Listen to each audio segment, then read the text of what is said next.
plusieurs versets que j'aimerais de lire, lire un à la fois. J'aimerais lire le premier verset dans le Proverbe 23. Livre des Proverbes. Psaume, le Proverbe.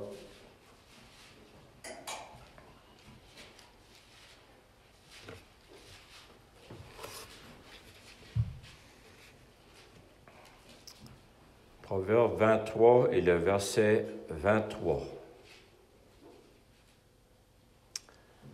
Ça nous dit là, « Acquiert la vérité et ne la vends pas. Acquiert la sagesse, acquiert l'instruction et acquiert l'intelligence. » C'est un verset qui veut dire beaucoup de choses. Je ne pense pas que je peux tout expliquer. Mais acquérir quelque chose, c'est devenir propriétaire. Il peut y avoir un grand prix à payer pour l'acquérir, pour pouvoir la chérir. Une grande valeur. La vérité. On ne voit jamais les vérités. La parole de Dieu est la vérité au singulier. Beaucoup de personnes vont acquérir toutes sortes de choses pendant leur trajet sur cette terre, un bagage de choses. Mais acquérir la vérité, pour moi, ça m'a touché de penser comment est-ce que Dieu a eu pitié de nous autres, il nous a sauvés, puis on peut acquérir la vérité, comme ça dit dans Jean 17, verset 17, « Ta parole est la vérité, la parole de Dieu. » Il y a beaucoup de choses qui est prises comme pour la vérité dans ce monde, mais qui viennent du mensonge. Mais l'acquérir, vous savez, il y a beaucoup, je suis convaincu qu'il y a plusieurs chrétiens qui sont réellement sauvés, mais qui ne l'ont jamais acquis. Ça peut être causé par plusieurs choses. Ça peut être peut-être par un partenaire, peut-être qui ne veut pas se soumettre, ou peut-être des choses dans leur vie qui aiment mieux nourrir la chair que vraiment se concentrer puis se donner entièrement au Seigneur. On peut tous manquer, mais pour nous, frères et sœurs, la vérité du baptême chrétien, la vérité du rassemblement, la vérité que le Seigneur est au milieu de nous, la vérité des anciens, des diètes, chaque brebis, c'est d'une valeur inestimable. Il ne la vend pas. De ne pas la vendre. Vous savez, pensez à Isaïe, il a vendu son droit d'aînesse pour un plat de lentilles, un repas. Vous savez, nous autres aussi, on est des pauvres pécheurs, on peut céder. On pourrait céder par les désirs de la chair. Certainement vont être nos tests, mais de l'acquérir, c'est la retenir, la garder. De ne pas la vendre, c'est de ne pas la laisser aller. À aucun prix. Vous savez, on peut tomber soudainement sans jamais avoir eu pensé le matin. Puis tomber, puis peut-être dans un état de mis hors de l'Assemblée, discipline, et ainsi de suite. On n'est pas meilleur que personne. Mais ça m'a touché, ce verset-là, d'acquérir la vérité. Tout ce que la vérité de la parole de Dieu nous enseigne. Comme que ça dit, acquiert la vérité, mais acquiert la sagesse, l'instruction et l'intelligence. La sagesse. Oh, quand on lit dans le Proverbe chapitre 4, même au début, comment la sagesse, hein, c'est quelque chose qui s'acquiert, la sagesse. D'être sage dans nos décisions, d'être sage dans nos paroles, dans nos actions, dans notre marche, dans nos décisions, comment agir. Acquérir l'instruction. Avoir nos yeux, oreilles ouverts à ce que Dieu a à nous dire. Hein, souvent, on peut entendre, c'était bon, mais on peut mettre ça de côté. L'instruction, ça fait partie des commandements. L'intelligence, acquérir de l'intelligence. Pensez à Job 23, verset 23, qui dit que la crainte de Dieu, c'est la sagesse. S'éloigner du mal, c'est l'intelligence. C'est précieux, frères et sœurs. Tout ce qu'on a acquéri jusqu'à maintenant, il y a eu des grands prix à payer.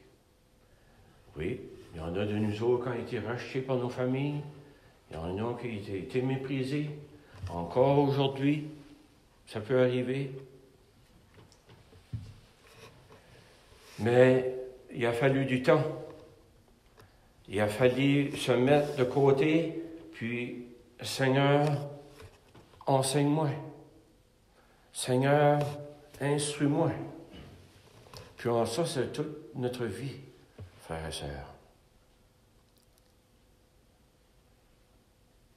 Je ne sais pas comment précieux que c'est pour vous, mais pour moi, c'est extrêmement précieux. Oh, que Dieu me préserve et qu'il vous préserve. Avoir quelque chose, devenir propriétaire, quand ça acquérit des grandes vérités de la parole de Dieu, que même d'autres peuvent déformer ou qui peuvent la diluer pour leur propre sagesse, pour leur propre gloire. J'aimerais lire aussi dans 1 Thessaloniciens, chapitre 5.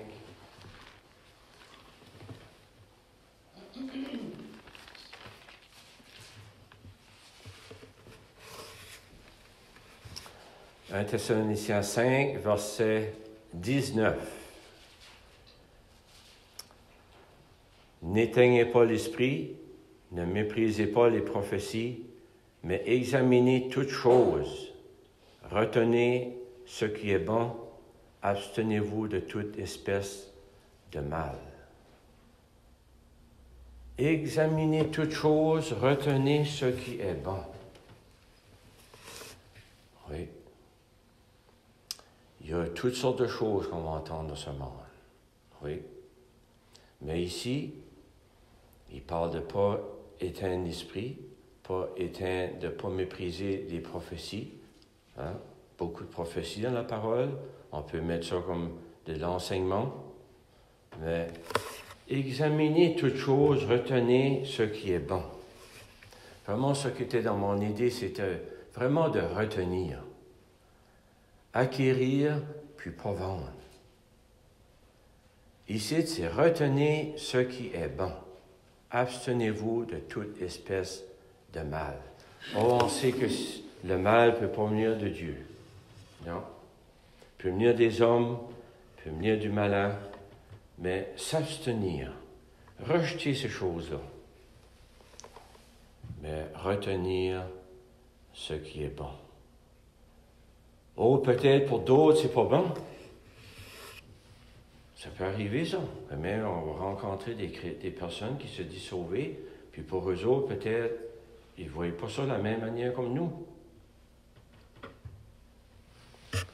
Mais qu'on peut chercher ce qui plaît à Dieu, non pas ce qui nous plaît.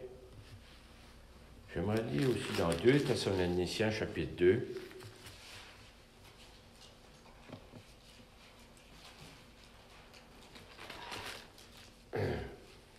2 Thessaloniciens, chapitre 2, et verset 15. Ainsi donc, frères, demeurez fermes et retenez les instructions que vous avez reçues, soit par notre parole, soit par notre lettre. Que notre Seigneur Jésus-Christ lui-même et Dieu notre Père qui nous a aimés et qui nous a donné par sa grâce une consolation éternelle et une bonne espérance console vos cœurs et vous affermisse en toute bonne œuvre et en toute bonne parole. Demeurez fermes, retenez les instructions que vous avez reçues. Oui. Les instructions des apôtres. On est fondé sur l'enseignement des apôtres. C'est Dieu qui a révélé ces choses-là pour nous instruire à nous. La parole de Dieu nous dit de demeurer ferme puis de retenir ces choses-là. L'enseignement qu'on a reçu des saintes paroles de Dieu. Ici, certainement la parole de Dieu n'était pas complète parce qu'il dit soit par notre parole, soit par notre lettre. Hein? Les disciples avaient, dans ce temps-là, des lettres qui étaient envoyées dans différentes assemblées, ici, à Thessalonique, des personnes qui pouvaient emmener peut-être du désordre, des choses qui étaient peut-être faux, qui pouvaient ébranler les chrétiens. Mais ici, il dit « retenez ». Puis demeurez ferme dans ce que vous avez reçu, soit par notre parole, soit par notre lettre. Il y a des personnes qui vont s'appuyer sur toutes sortes de choses qui ont été écrites en dehors. Mais la parole de Dieu est fiable. On peut s'y fier à 100%. J'aimerais faire une autre lecture dans Hébreux. Hébreux, chapitre 10.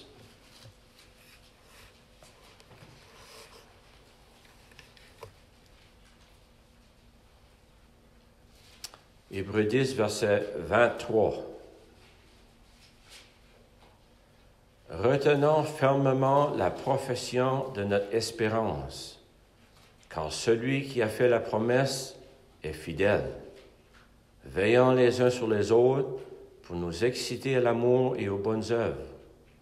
N'abandonnons pas notre assemblée, comme c'est la coutume de quelques-uns, mais exhortons-nous réciproquement, et cela d'autant plus que vous voyez s'approcher le jour.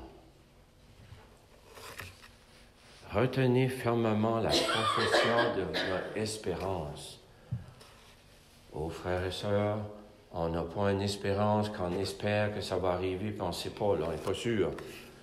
Mais la profession de notre espérance, ce sur lequel on est basé, sur le fondement des apôtres, sur l'œuvre du Seigneur Jésus-Christ, qui nous a racheté un grand prix.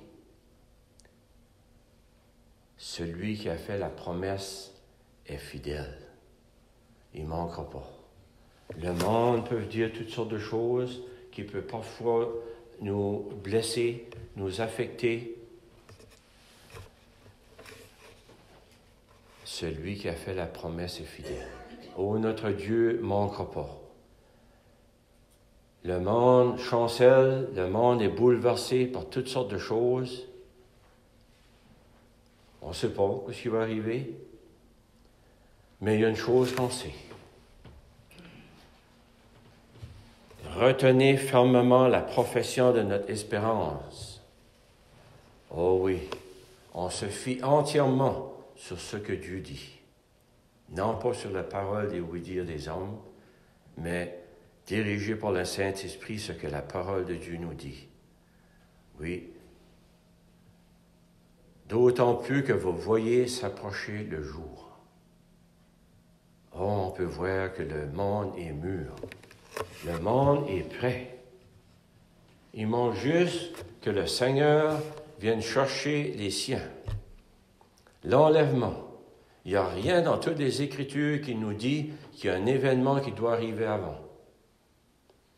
Le prochain événement, c'est l'enlèvement du Seigneur, l'enlèvement de l'Église. Et là, d'autres prophéties qui est écrites vont s'accomplir à la lettre.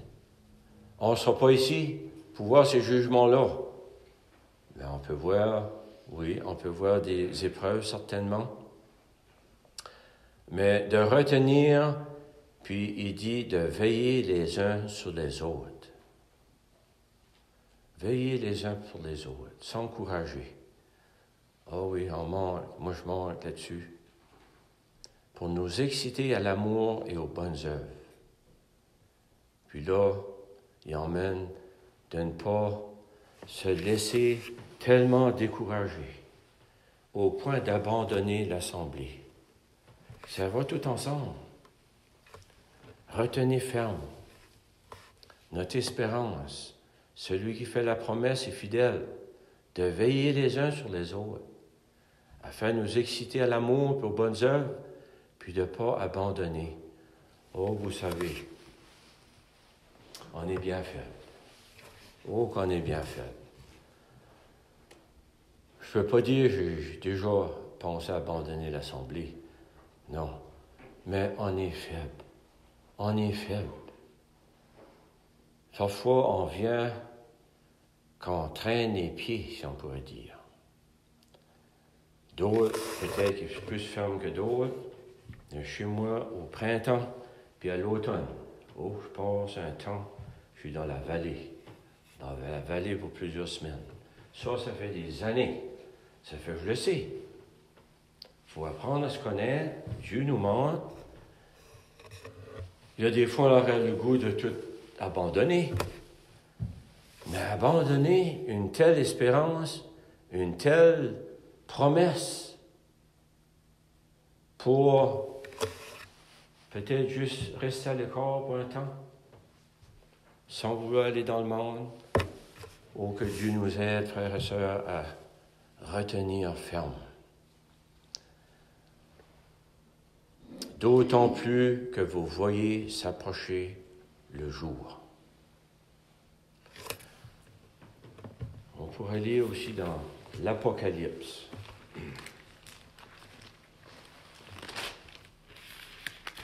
C'est des versets pour moi qui ont été précieux à regarder, à méditer dessus.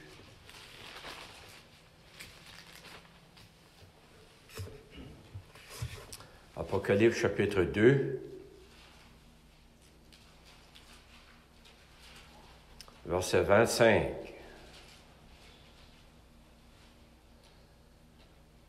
Ce que vous avez, retenez-le, jusqu'à ce que je vienne. Ça m'a touché dans le cantique que mon frère a nommé à propos de « Le Seigneur revient ». Ah oui, il revient. Ça va venir. Il y a des personnes qui l'ont entendu 2000 ans passer. Presque. Il y en a qui l'ont entendu 1000 ans passé. Il y en a qui l'attendaient le siècle passé. Mais on est proche. Je suis convaincu. Mais ici, il dit, ce que vous avez, retenez-les jusqu'à ce que je vienne. On a des trésors, frères et sœurs, que ben des chrétiens ne connaissent pas. Je ne sais pas pourquoi, je ne sais pas d'expliquer la raison, mais c'est peut-être à cause que nous savons humilier, parce qu'on a dû s'humilier pour avoir le salut de Dieu.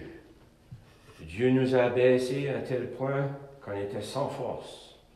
On ne pouvait rien faire pour enlever nos péchés, on méritait le jugement. C'est dans ce temps-là que Dieu nous a révélé son Fils. Puis vous savez, par après, on a dû s'humilier. On ne connaissait rien. On était bien pauvres dans la connaissance de la parole de Dieu, dans s'humilier. Ô Dieu, enseigne-moi. Puis c'est de ce temps-là que Dieu nous a montré des grandes vérités. C'est cher, frères et sœurs.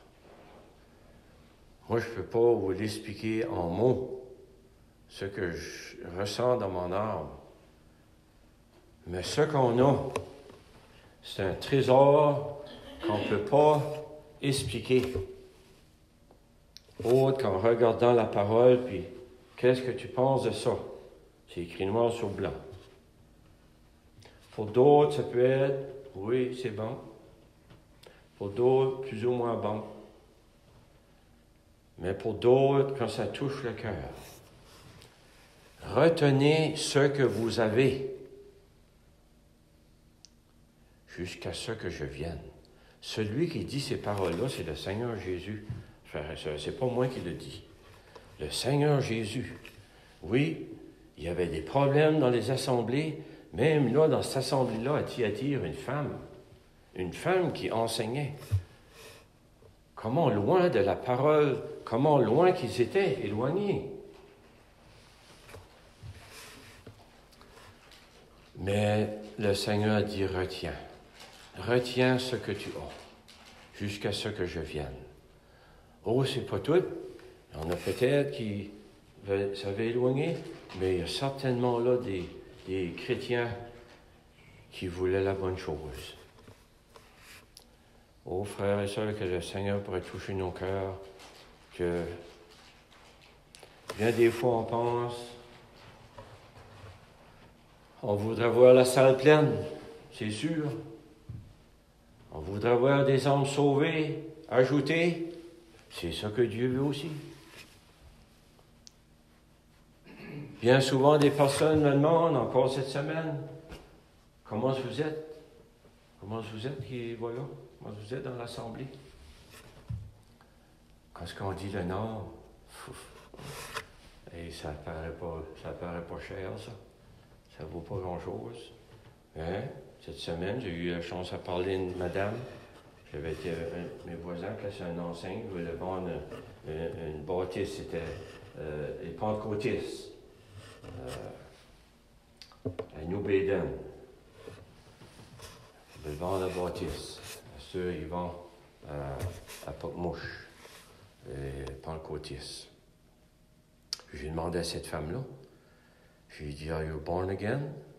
Oui, né de nouveau. Puis ça, après ça, les deux qui étaient avec moi, ça va éloigner, ils ont été dans le véhicule, puis elle voulait savoir comment j'ai été sauvé. Je lui ai conté mon témoignage. On m'a demandé comment est-ce qu'on était. Il lui a dit.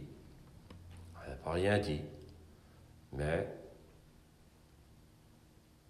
c'est triste de voir des personnes réellement sauvées. Mais le délaissé, ou peut-être qu'ils n'ont jamais su l'enseignement, en pantalon, les cheveux coupés, les bijoux, tu peux tout dire. Mais ce que nous retenons, frères et sœurs, ça ne vaut rien pour le monde. Ça ne vaut rien, mais pour le cœur du Seigneur Jésus, retiens ce que tu as jusqu'à ce que je vienne. Laisse pas ça y aller. Il plaide notre cause, notre Sauveur. On pourrait lire au chapitre 3, verset 11. Je viens bientôt, retiens ce que tu as, afin que personne ne prenne ta couronne. Même dans le cantique, ça parlait de ça. Les récompenses. Moi, c'est quoi, je ne m'ai jamais arrêté trop. Parce que pour moi, on doit tout au Seigneur Jésus. Mais il veut nous récompenser pour des choses qu'on a faites. Le Seigneur lui-même dit ici, « Je viens bientôt ». Pensez-vous, presque 2000 ans passés, les chrétiens qui avaient la parole de Dieu entièrement dans leurs mains, de lire « Je viens bientôt ». Ils en auront vu depuis ce temps-là des choses. Puis même juste dans les derniers siècles, la Première Guerre mondiale, la Deuxième Guerre mondiale, certainement les chrétiens pensaient, le Seigneur vient. Regarde ce qu'ils ont fait au peuple Israël, le peuple de Juifs. Il n'est pas revenu. Mais il dit encore, je viens bientôt. Il va venir, c'est ses promesses. Retiens encore ce que tu as afin que personne ne prenne ta couronne. Ah, là encore, c'est quelque chose de vraiment grand, précieux. Toute la connaissance que Dieu nous a révélée. Moi, s'il y a des choses que je connais de la parole de Dieu, c'est pas parce que je suis une intelligence intellectuelle. Non. Le Seigneur s'est réjoui qu'il avait caché ces choses aux sages et aux intelligents de ce monde, mais qu'il révèle ça aux enfants. Quand on s'humilie, puis Dieu nous révèle des trésors. On devient comme un enfant devant notre Père. Oh Dieu, parle à mon âme, parle à mon cœur. On pourrait énumérer un paquet de choses que Dieu nous a données. Puis vous savez, on le sait, le gros test souvent, c'est avec nos enfants. C'était là quand on était jeunes, c'est encore là aujourd'hui. C'est dur. C'est dur. On peut juste prier pour eux autres. On peut juste prier que le Seigneur les sauve, puis que nous retenions ce qu'on a, pour ne pas le laisser aller faire de compromis. Oh, il y a beaucoup de compromis qu'on pourrait faire. Il y en a d'autres, des chrétiens qui peuvent faire certaines choses. Ça ne dérange pas, ça n'affecte pas la vie chrétienne, rien de ça. Mais moi, il y a certaines choses que moi, je ne pourrais pas faire, que l'autre chrétien a peut-être fait. Je méprise pas ce chrétien-là, c'est pas ça. Mais pour moi, ça pourrait être une occasion de chute. Je vais juste dire un exemple, comme un ordinateur. Moi, je ne pourrais pas gérer ça, pas du tout. Ça fait que je ne veux pas en avoir dans la maison. La minute ça va rentrer, William me parle. Convaincu. Trop de pourriture. Pour d'autres, ils peuvent gérer ça. Ils peuvent travailler avec ça. Ils peuvent faire beaucoup de choses avec ça, d'après la parole de Dieu. Mes frères et sœurs, c'est juste pour s'encourager. On a à prendre du temps mis à part, dans le privé, avec notre Dieu. Moi, je peux vous dire, je ne suis pas un gars qui passe mes temps sur les genoux à prier. Non, mais ça se fait plusieurs fois dans la journée. Confesser la même chose. On doit confesser point le matin puis le soir. Ça vient dans la journée, des choses dans la pensée, d'où ça vient. Vous êtes comme moi. La chair est là, mais de retenir de ce qu'on a acquis, qu'on a payé un si grand prix pour l'avoir. Ah oui, on a payé un grand prix. Puis encore aujourd'hui, de ne pas la vendre, de ne pas laisser ça aller, de retenir ce que tu as. Le Seigneur a dit jusque ce que je vienne. Frères et sœurs, pour le Seigneur Jésus, c'est vraiment précieux. Il n'y a rien sur la terre que Dieu prend plaisir à regarder, que même de penser qu'on instruit les anges par la couverture de la femme dans l'assemblée, de voir des personnes des pourritures, dans nos péchés, sauvés par pure grâce, rassemblés autour du Seigneur Jésus. Le Seigneur regarde ça, comme on a entendu ce matin, des paroles qui bouillonnent dans notre cœur. Comme disait mon frère Robert à l'heure, il y a des paroles des fois qui bouillonnent dans notre cœur, puis on arrive, on ne peut pas les exprimer. On ne peut pas. Mais Dieu le sait. Dieu le sait. Puis, il n'y a rien que Dieu chérit plus que ça. Pourquoi? Ça a été fait, c'est fait pour son Fils. C'est fait pour nul autre, c'est pas pour notre gloire, c'est pas pour nous autres.